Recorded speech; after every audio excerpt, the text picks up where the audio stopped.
using normal distribution to approximate the binomial distribution. For a binomial distribution, mean equal to NP, and which is represented by mu. In the same way, variance will be equal to NPQ, and which is represented by sigma squared. And standard deviation is square root of the variance. So standard deviation will be square root of NPQ. That is, we can write sigma equal to square root of NPQ, which is the standard deviation. Now, in order to approximate a binomial distribution to a normal distribution, we need to check whether this condition is satisfied. That is, NP has to be greater than or equal to 5. In the same way, NQ has to be greater than or equal to 5. Only if these two conditions are satisfied, then only a binomial can be approximated to a normal distribution. A normal distribution can be used to approximate to a discrete distribution, but a continuity correction is required. In deciding whether to round up or down when applying a continuous correction, this following list of data is useful guide. Now, if x equal to n, then we have to subtract from the n minus 0.5 for the lower value and then add for the upper value. Now, when it is x is greater than n, we have to add plus. Greater than or equal to is minus for greater. When it is lesser, it is the other way around, minus 0.1, 0.5. Lesser than is plus 0.5. Now, this looks confusing, but when you look literally, this is the value for A. Now, this looks confusing when you look, and remembering is difficult. But when you look into a number line, this makes it very simple. When n equal to n, this value is included for us. So, we just go 1 here and 0.5 here and 0.5 here. So, here it is n minus 0.5. Suppose this value is a 7. Then we go for 7 minus 0.5, we go for 6.5, and we go for 7.5. So this value becomes 6.5 and this value becomes 7.5. Now, and x is greater than n. So now n is greater. So this is greater. So this is not included. So we go for the next value. So that is 7.5. X is greater than 7.5. Now here, x is greater than or equal to n. That means this n is included in our interval. So we have to go here. So that is minus. So it will be 8. X will be greater than 6.5. So now x is less than n. So x is lesser. So this n is not included. When it is not included, you go for a lesser value. So it will be minus 0.5. Now x is less than or equal to n. That is, this n is included in our interval. So we go for one higher value over here. So it is plus 0.5. So when you think like this on a number line and when we check it, it makes our work easier. There is no need to memorize these values. Now let us see how to use this continuity correction using a few examples. First question, it is known that on an average, 2 people in 5 in a certain country are overweight. A random sample of 400 people is chosen. Using a suitable approximation, find the probability that fewer than 165 people in the sample are overweight. So now, when in a past paper question, if it is given using a suitable approximation, you must understand it is a normal distribution question. So now let us go in for our solution. Here our n is given as 400. And first we need to find the value for our probability P. So probability is given as a person overweight. Probability of a person overweight will be equal to, that is our P will be equal to 2 out of 5 people are overweight. So it will be 0.4. Now the value for Q, this is the opposite, not overweight. So it is 1 minus P. That is 1 minus 0.4. So it is 0.6. Now our binomial distribution, X follows a binomial distribution of N is 400 and our value of P is 0.4. Now we are using a suitable approximation. That is the normal distribution we are going to use. Now in order to use a normal distribution, we need to find our mu. Mu is NP. That is our N is 400 and the value for P is 0.4. So this gives us 160. Then our variance, that is sigma square, will be equal to NPQ. That is 400 into P is 0.4 and Q is 0.6. When you simplify this, we get our answer as 96. And now let us check about our values for NP. NP will be equal to 160, which is greater than 5, and our NPQ is 96, which is greater than 5. Both the values of NP and NQ are greater, so we can use a normal distribution. That is, our normal distribution X is normally distributed with mean as 160 and the variance as 96. Here we are writing the variance, not standard deviation. So now our question is probability of X less than 165. Now less than 165. So 165 is over here. Lesser than 165. So we are not including 165. So we go below. That is probability of X less than 164.5.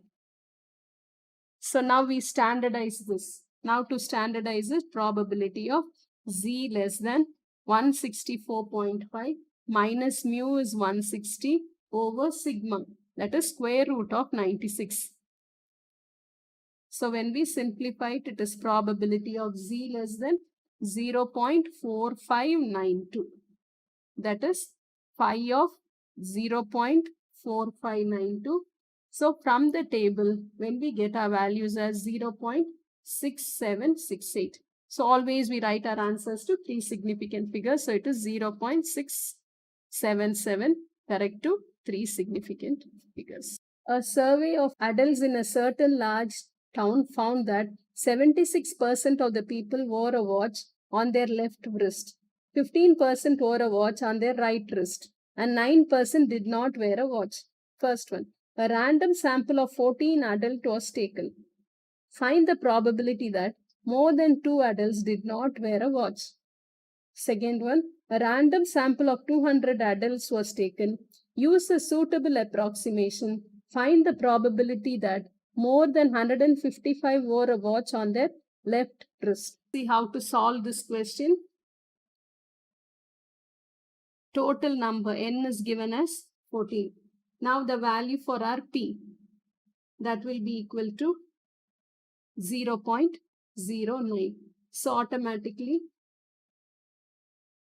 our q equal to 1 minus 0.09, that is 0.91. This is the value for q. Now x is binomially distributed with total as 14, and x is binomially distributed with total n is 14, and the value of p is 0.09. The probability is 0.09. Now in our first part of our question, it is probability of more than 2 adults did not wear a watch. That is probability of more than 2 adults did not wear a watch. So probability of x greater than 2. So that is probability of x greater than 2 can be written as 1 minus probability of x less than or equal to 2. That is 1 minus probability of x equal to 0 plus probability of x equal to 1 plus probability of x equal to 2.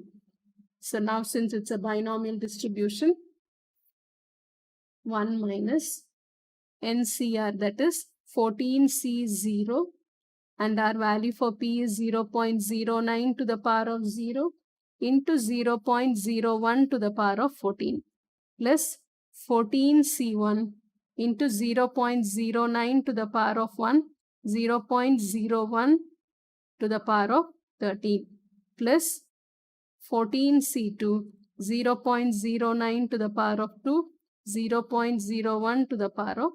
So when we simplify it, it is 1 minus 0.8745, which will be equal to 0.1255. You're writing it to three significant figures, 0.126 will be the answer for 0.126, correct to three significant figures. Now for the second part, we need to use the normal distribution. So n is given as 200 and the value for P in the second part is 0.76. So automatically our Q will be 1 minus 0.76, that will be equal to 0.24. So now mu equal to NP, that will be equal to 200 into 0.76, that is 152. NQ equal to 200 into 0.24, that is equal to 48. So NP is greater than 5 and NQ is also greater than 5. Both are greater than 5. So this binomial can be approximated to a normal distribution. So we have a normal distribution with mean as 152 and the standard deviation, that is sigma square, equal to NPQ. N is 200 into 0.76 into 0.24. When we multiply all this, we get it as 36.48. So it is 36.48. Normal distribution with mean and sigma square. Now our question is probability of x greater than 155. Now our continuity correction, this is 155, which is greater. But this 155 is not included, so we have to go for this value because this is not included in our interval. So this comes as plus. So it will be probability of x greater than 155.5. So now this will be probability of z greater than 155.5 minus mu is 152 over sigma is square root of 36.48. Now when we simplify this, probability of this will be equal to probability of z greater than 0.579. When it is greater, we write it as 1 minus, so we get the other side of the graph. So it is probability of z less than 0.579. So it will be 1 minus 5 of 0.579. So it will be equal to 1 minus 0.7188. So it will be equal to 0.2812. So 0.281, correct to 3 significant figures. This is probability of x greater than. So always remember that when we are converting a binomial distribution into a normal distribution, the continuity correction is very important. Without continuity correction, if you do it, all your answers will go wrong. Thank you.